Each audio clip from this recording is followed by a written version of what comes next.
Hello, and welcome to Gank That Drank, a supernatural drinking game podcast. This is Season 2, Episode 6, Playthings and Nightshifter. Of course, in every episode of Gank That Drank, we assign ourselves each at least 2 drinking game rules. And in fact, at this point, we are up to 12, 14 drinking game rules.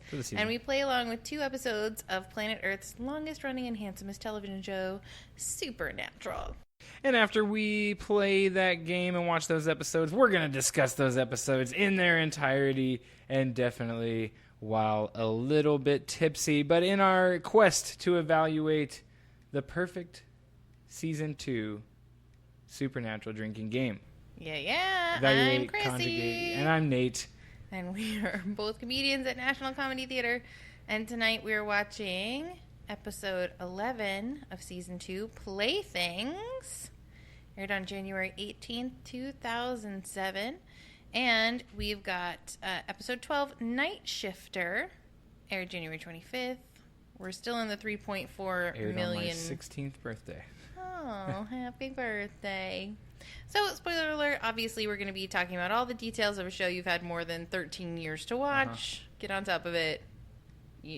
Just get on the bus. It's been out since I got Guitar Hero as a birthday present. You guys, watch it. You should have watched it. You should have watched it. What rules are we playing tonight, Chrissy? All right, well, we've got, from Episode 1, Wi-Fi. Every time you wonder why they got Wi-Fi or how they're getting it, take a drink. Rock salt. Anytime the boys use rock salt, take a drink. Take 2 drinks. If it does not work, concussion. Oh, if a boy definitely has a traumatic head injury, take a concussion and a drink. Mm-hmm. Give yourself one, then a drink. Slam. Oh, if anything slams, 1 drink. From Episode 2, Toxic Masculinity. If there is toxic masculinity happening on or around or in the scene or just anywhere, take a drink. And that's the one we talk about most afterwards. Yes. Cuts. Especially on the hand, but we extend it to kind of like anywhere, but like if they're communicating with a demon or just cutting yourself open for whatever ritualistic purposes, take a drink. Intentionally cutting yourself for a spell. Yeah. 2 drinks. It's 2 drinks. 2 drinks. All right. From Episode 3, we have Someone Dies. If anyone dies, take a drink. Take 2 drinks if you don't remember their name. Yep. From Episode 4, Headache. As Sammy gets one of his classic vintage headaches, take a drink. Jump scare. It should not explain this way. It was a jump scare. Take a drink. From Episode 5, Positive Masculinity. Anytime there's something that is positively masculine that's reinforced or brought up, please take a drink. Copy a plot. If you recognize some plot devices or just a plot from a regular show as if this is like an abnormal show. It just is an another show. Another show. Take a drink. Look, we haven't even started the drinking yet, and I can't even talk. Nope. This is going to be super fun. And then on this one episode, you are adding broken furniture. If there's some broken furniture that happens in one of our classic Winchester Boy melees, take a drink. Yep. And I'm adding black eyes. So anytime you see a demon's eyes go black or someone's eyes black out, take a drink. Can we do it too if they blink into them? Because they always I feel like sometimes they just turn. Sometimes they just turn. Black eyes. Or they the camera pans and it's black eyes. But I feel like it's always super extra dramatic when the guy's guy or girl is and it's like what are those old eyes. What are the viewfinders? The old viewfinders that you would have. It's almost like one of those viewfinders. Yeah, that's what it seems like to me. Eyes black, eyes normal, eyes black. What are we drinking tonight? We are drinking bachelor party leftovers. Yeah. So nothing fancy. You got a big old glass of gin. Just straight gin and ice. And I'm drinking the leftover Michelob Ultra. Yeah. Yeah. Real classy. Congratulations, Dan and Frenchie. So we're going to go watch these 2 episodes, which are called Playthings and Nightshifter. And we'll see you on the other side.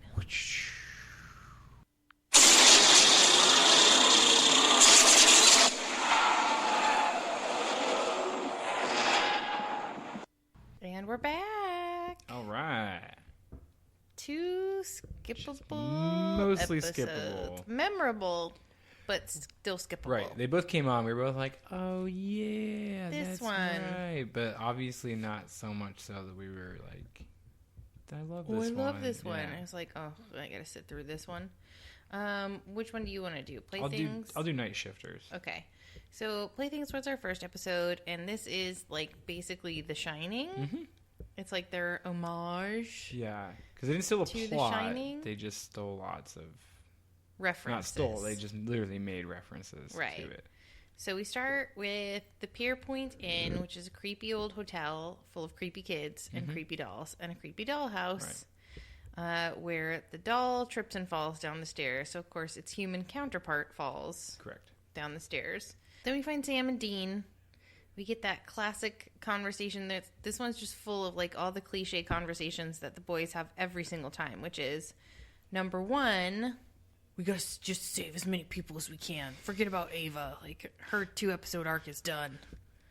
We gotta just save as many people as we can. Okay, Sammy, all right. By the way, we should talk about how they just ruin motel walls everywhere they go with just, like, push pins and tape and stuff. Like, and strings. That is beautiful vintage wallpaper that cannot be replaced. Mm-hmm. Like, those maids go in after they're done, like, what happened? But here's my question, though. If you're in one of those hotels, like, that they stay in typically... Aren't you kind of used to, like, weird conspiracy people, like, pinning up stuff on your walls? Like, maybe that's just, like, a thing you deal with all the time. The other side of it is, though, like, taking all of it down. I'm like, do they for go... people who travel all the time? Did they go to a... But, I mean, do Sam and Dean specifically go to a store and spend a lot of money on, like, reaffixable tape so that they don't have to, like... Their command strip budget is just out of control. Roof. Yeah. And their Vistaprint budget for double-sided tape, cards and IDs that they have printed, yeah. A lot of overhead in the hunting business that you don't think about. There are a lot of pop culture references in this. Like, they get to the house and he's like, "Oh, it's a Scooby-Doo situation." I love Daphne. Well, and just the moment where we get the like pan onto the girl and the imaginary friend. We don't know she's an imaginary friend yet, right? But like that moment of like, oh, it's two little girls in a giant hotel. And here you go. This is our Shining episode. I think there should be a drinking game rule for any time someone implies that Sam and Dean are a gay couple, which it happens a lot. Yeah. At least early on when they're like, oh, homophobia. Ha, ha, ha, ha, ha, ha. Isn't that a funny, funny joke? Yeah. There's the cool old butler who's like, I've been working here for 30 years. And my parents worked here and their parents worked here. And it's like, well, what are you going to do for a job, buddy? Right? I'm going to retire and go work at a hotel in Aruba. They stay in a room that has a creepy wedding dress taped to the walls. And then, so basically, like, the dollhouse seems to be murdering people that would help to sell the house. The dollhouse that this woman is keeping in the room that she lives in is bigger than some people's homes. Didn't that weird you out that like this woman just kept that replica, or she decided to stay in the room with the replica in it? Like, I would think that an item like that would be on display in the lobby. Correct. Absolutely correct, and yet it is not. So the boys are staying in room 237. There's a moment where he walks into the bar room and the old guy's behind the bar, and it's a real like Jack Torrance moment. And we had a little back and forth where you were like, just leave that room, never go in that room. I was like, or go right up to that guy and try and have the exact same conversation. If you're in the hallways full of blood and old ladies in a bathtub. Here? Like, no, Mr. Torrance, you've always been the caretaker here. See, because my fear would be like all of a sudden now I'm like in someone's sick fantasy where they're going to put me through The Shining. Like, that's my fear then at that point. Like in Ready Player One? Yeah, no, it does happen in that movie, which is a weird movie. I don't know, we're not talking about Ready Player One, but like, isn't that a weird movie for that reference to pop up in? Didn't you think that was strange? Yes. Okay, I did too. I thought it was so out of place. And in the book, they play through Monty Python and the Quest for Holy Grail.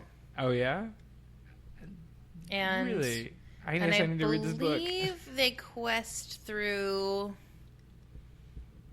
the Matthew Broderick movie War Games, but I also don't remember that book as clearly as I think I do. But anyway, yeah, no. Shining reference. They realize that the old woman who has had a stroke and just is left alone staring in front of a window all day long. Which I'm going to say we missed an opportunity here to have another Shining reference with the old woman.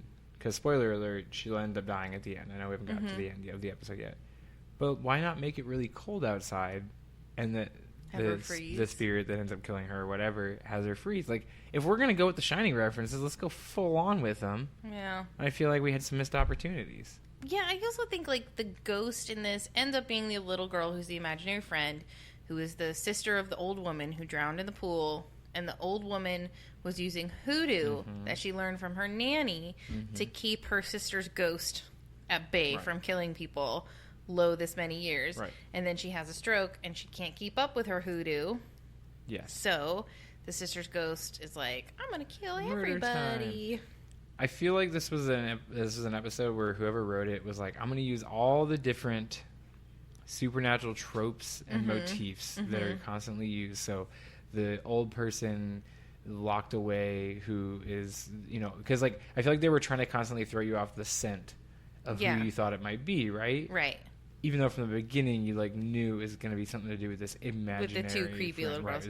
Well, you don't know she's imaginary until after the woman kicks Sam and Dean out for confronting the old mom who's had a stroke. Correct. Is that when? No, because does she have a moment where she says to the girl beforehand where she says, "I'm tired of you playing with your imaginary friend"? Is that after? She kicks Sam and Dean out for confronting Grandma Rose, and then she's like, "You need to pack," and she's like, "I'm not packing. We're not moving." Maggie says we don't have to leave, and she's like, Maggie's imaginary. Go pack your shit. Yeah. And then we're supposed to be like, gasp! I never saw it coming. But then, of course, after that moment, Maggie, the little girl ghost, decides to kill the mom, but makes up an elaborate plan to make the swing and make the teeter-totter, and make the merry-go-round spin so that the mom will be distracted so she can run her over with the car. Like, that's really fourth-dimensional ghost thinking. Every other murder this ghost had was like down the stairs or hung from a ceiling fan, like something kind of basic or simple. And then with this mom, it got all creative. And, like, what is the correlation between the dollhouse and although I might be misremembering, but in The Shining, the novel, I think there is a scale model of the Overlook Hotel, and that Danny can sort of foresee what's happening. I think there's definitely a model of the hedge maze. And in the book of The Shining, one thing I do remember is that the hedge maze also has all these topiaries of animals that slowly creep up towards the house. So maybe it's like a Shining book reference, or maybe I'm completely misremembering. So they come back. They give the mom the speech, but it's a very aggressive version of the speech where they're like, look, lady, we don't give a shit if you believe us or not. Right. Just direct us to the ghost, would you please? Yeah. Like, just tell us what the hell is going on. And then they can't, so Maggie's going to drown the little girl in the pool where she drowned. They can't break anything because ghost powers are reinforcing the doors and windows. Somehow. And then the little girl just gets called away, and apparently, like, Grandma Rose is like, well, I mean, I'm dying anyway. I'll kick it with you. Yeah. Let my daughter and granddaughter go. Let those two handsome beefcakes get out of here. And she, and you and me will skip rope. We'll jump rope forever. And like I said, until they come with the fucking bulldozers. My question is, these two, Sam and Dean, are like, oh, do you see Maggie anymore? And the little girl's like, nope. They're like, guess our job is done. And I'm like, but you've been doing this long enough. You know you need to, like, cross some T's and dot some I's on this, boys. Salt and burn some fucking bones. Yeah, because honestly, like, what are you going to do in a month when the demolition crew has 3 dudes end up dead underneath some tractors and some bulldozers or whatever, and you gotta get called back out to Vermont or wherever the hell you guys were, and because that's just to me where it seemed like they were. No, I completely agree. Like, and then also, like, the woman is like, no, thank you so much. I don't even think she knows their first names. She took a cab to move. She did take a cab to move. Never trust anyone who takes a cab to move. But then she's also like, thanks, you guys, thanks so much. But like, get their number or something. Right. Like, what if there's another flare up? Like, what if that kid develops a poltergeist or something?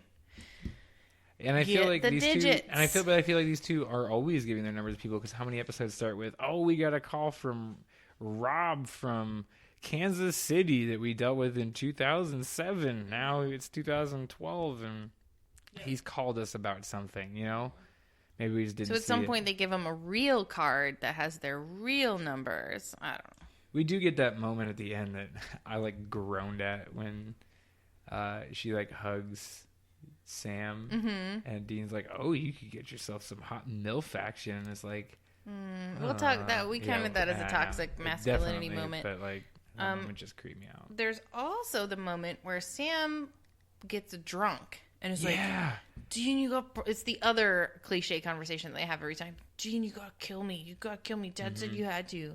Dad said you had to. Promise. And then so Dean promises, and we think that it's just a drunken mistake. But then at the end, they sort of imply that that Sam was faking being drunk. Yeah. Just to get Dean to promise. Right. He's like, no, I was drunk, but you weren't. And you promised. You promised me. And, like, they sort of reference the liquor bottles in a later scene in a way that makes me think, like, he wasn't really drunk. Yeah. Because she asked for whiskey or something, right? And then they're like, you got a spirit, and they give her, like, some alcohol. I don't know. It was a weird episode. Skip it. I don't think there's a lesson. Just skip it. There really isn't anything. If there's a lesson to learn, it's just, if you all of a sudden feel like you're living in The Shining, probably just get out of wherever you are as general safety goes. Yeah. All right, Nightshifter. Nightshifters. It starts out, we see a bank robbery going down from the outside, and then we zoom in and we see that Dean is letting out a hostage. Dun, dun, dun, with our big, like, oh, shoot, he's clearly wanted by the police already. Then we go whoosh, to Supernatural. So the boys, basically, we get this jewelry store heist that's already happened. The boys are investigating this jewelry store heist where Dean is just, like, blatantly trying to not pick up, and he's definitely like getting vibes from the store clerk. She's like, oh, in case you need What's it like to be in the FBI? Yeah, you should interview me afterwards. He's like, thanks for being a patriot. Here's my number. Yep. Just being dumb, Dean.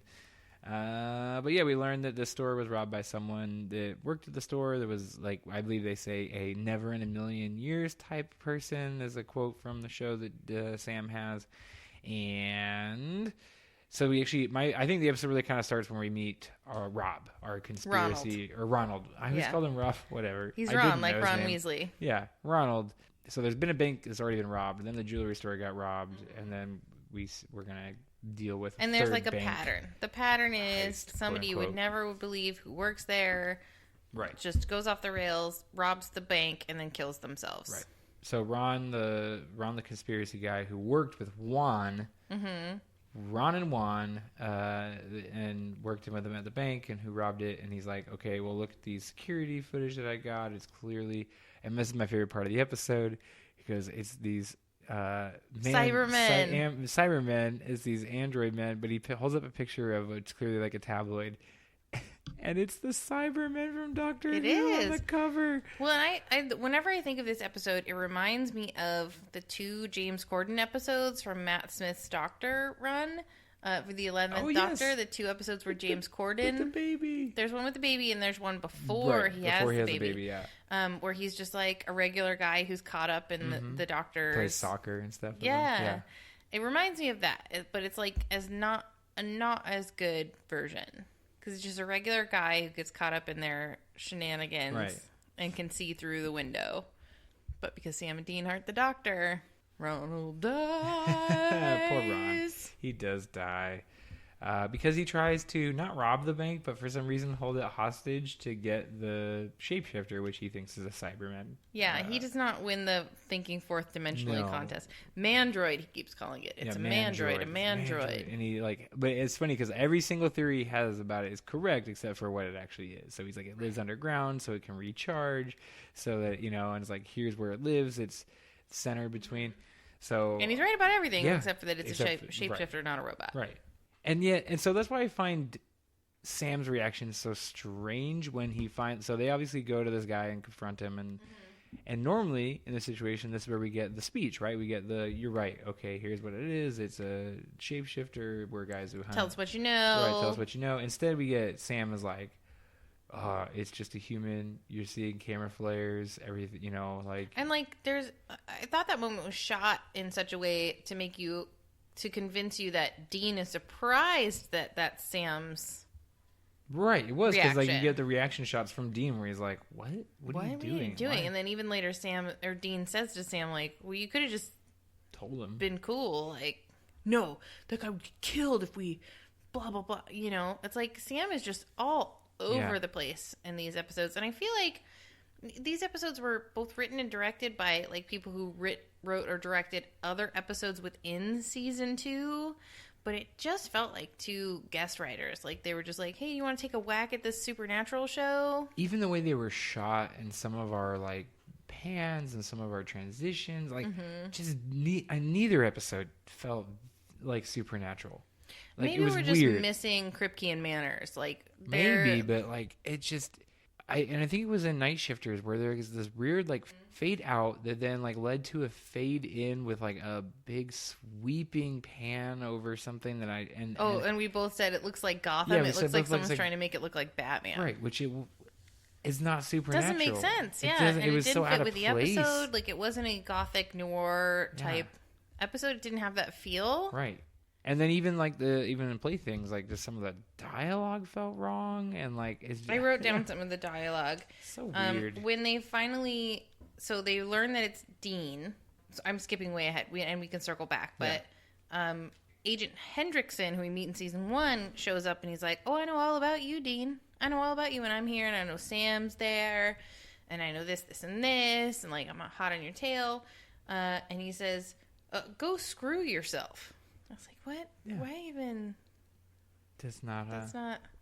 And then at some point, Dean is trying to get one of the hostages he suspects to be our shapeshifter out of the vault. And he says, "I'm afraid I'm going to have to insist." That's not how Dean talks. No. Can I ask a question about shapeshifters, though? All right. So I get the theory of shapeshifters being like humanoid lizard type creatures who can generate skin. It doesn't really make sense to me how they can like reconstitute their bones, but it's organic material, fine. How do they clothe themselves? So that's what has always, especially I've always kind of wondered that too. My assumption is it's similar to the X-Files, our shapeshifters in the X-Files, where they just take their clothes. Correct? And they show the young woman, but it's a fake out. Right. Because they show the young woman and you think, oh, okay, shapeshifter got her. Right. She's wearing a slip. So you think, yeah. okay. So the shapeshifter took her dress and just was like classy enough to leave her underpinnings. Yeah. And this chick was just classy enough to be the type who wears a slip. Okay. Which to me, like, I actually even wrote it down. Like, oh, okay, it did take her dress. Because when it's the sexy guy, they both have clothes on. Or is he naked? No, you're right. Yeah, he's naked. Definitely, okay, so I was like, okay, it takes their clothes. He takes their clothes. Right. But then it's revealed that it's not the woman. It's pretending to be the woman. And I'm like, so where'd you get the slip? So clearly this shapeshifter, in an attempt to fool our boys, carries... Or under things. Literally just took the slip from this woman. And she didn't remember? She had no idea. Because, like, how would you not, like, wake up and be like, I was definitely wearing another thing under this. I'll tell you what. You would 100% know it if you were wearing a bra and then you weren't wearing a bra. Absolutely. Like, you'd be like, hey, someone took my bra. Hi. I know we've been doing this whole vault thing lately, but like when we were out of the vault, I had a bra. I'm back in it. I was wearing a really nice vintage slip. I would really just like to get that back. No, I'm not going to ask any. I looked like I was dressed like I was in a 1970s movie. Like, isn't that? Yeah. I don't know. It seems such like a weird clothing item too. It seems like the shapeshifter's job is so complex and difficult. Like, it has to be like, okay, I gotta get someone alone. I gotta like do whatever I have to do to be able to shift into them. Then I gotta kill them. I gotta take their clothes. I gotta do this all unnoticed. It's a lot of work. Yeah. It's a whole to do. To rob some banks. It seems like there's got to be an easier way. I mean, and Dean said something interesting in this episode, which is, oh, it's a shapeshifter. It's human-ish for the most part. Yeah. And I never realized that about shapeshifters. I guess in our supernatural world is that okay? So they are humans. So I don't know. It must be tough. It just must be tough because he says they have human drives. This one's drive is money. Like, I know that it's later on in Supernatural when we get to our real, do we let monsters live, quandaries or not? But drill down to me, into what they shapeshifters, I guess they do kill people. I don't know. It's such a weird. This one killed people This willy-nilly. one definitely killed people and faked killing people. Yeah, but I also felt like it was a really inconsistent episode of Supernatural because Dean lets two people he knows to be the shapeshifter get the drop on him. But then, later, Sammy takes out an entire SWAT team. Yeah, by himself. And the shapeshifter has taken over the form of a woman who looks exactly like Edward and Rachel Wood. Oh, yeah. And they're fighting. But here's the thing. Like, even if you're a shapeshifter, if you're in the body of a small woman... How do you have the strength right. of a small woman. Right. Seemingly. Right. Because you would have her musculature. Correct. So you wouldn't be able to fight... The science of this... Right, and I mean, I guess it's supernatural. Work out. If you can take on someone's skin, maybe you do get to have supernatural strength and abilities. But I'd be like, that skin changer is going to have to spend a lot of time in Krav Maga classes learning how to master every body shape. And are all skin changers? Do they all have like super strength or like? I guess. Like if you're like a super weak. They all have super strength no matter whose body they're in, and they carry around a satchel full of like an outfit for every size and every style. Yeah, just no matter who they run into. So they can be like, "Hey, you look just like my friend Jeff, but he was wearing a different outfit." Yeah. And so I'm confused. Or like, "Hey, Brian, you going with a Western look these days?" Like, That's yeah, I just thought I'd change it. That's what but I had. just saw you like a few minutes ago. You had a different I went out shopping. For me, it's too much trouble. Yeah. I would not want to be a shapeshifter because I would it. just be like, I don't so much running around. And you gotta stash skin places. You gotta there's a lot that goes into it, and to not getting caught and too much work. Way too much work to be. A no, thank you. But yeah, 2 skippable episodes, no real lessons learned, nothing really fun. Our rules played out okay. They did. Great. So we had one instance of Wi-Fi where we doubted that they could get Wi-Fi in that hotel. Yeah. 1 instance of a slam. 3 instances of toxic masculinity, which we counted as Dean questioning his masculinity at the very idea that the woman thought that he came off as gay. Or at least being perturbed by the fact that she thought he might be. And then later, Sammy being like, yeah, I mean, okay, I collect dolls. Gross. Yeah. Which is I think both of those things, they're playing it for a laugh. Like, ha ha ha. Dudes can't like dolls. Do I feel like how humiliated would you be to be called gay? Right. Do I feel like anyone should be maybe a little bit I don't know what the word is, but ashamed to collect dolls? About that if they're an adult with a massive doll collection. But the premise was they were antiquing, so it would make sense that this guy would have a bunch of dolls if that's what he's into. Now, I mean, do I think that makes you a little creepy? Yeah, but is it less manly? Not anymore. No. This is a very 2007 idea. Yes, it is. And then again, and you pointing this one out, that as they're leaving, the woman's like, "Thank you for saving my life and my daughter's life," and they're like, "Hey, get some hot MILF action." It's like, ew. I think as a rule, if I groan at him at something grossly masculine, it's just automatically toxically masculine. Yeah, you saved that woman's life. Which is why I don't think. Which is why I don't like. That's not a Dean thing to say, even for Dean. I don't know. I feel like it kind of is this version of Dean thing to say. I think so. But just the way he said it, you could have got some hot milk action. Instead of being like, "Hey, I think I think there's a different side comment he would have made about it, not being as grotesque as you could have got MILF action. That to me seems not. I don't know if CW is trying to bring in an edgier crowd because the ratings are down or what. I don't know. Ugh. We had 5 people die. A lot of people. Several of them we couldn't remember their name.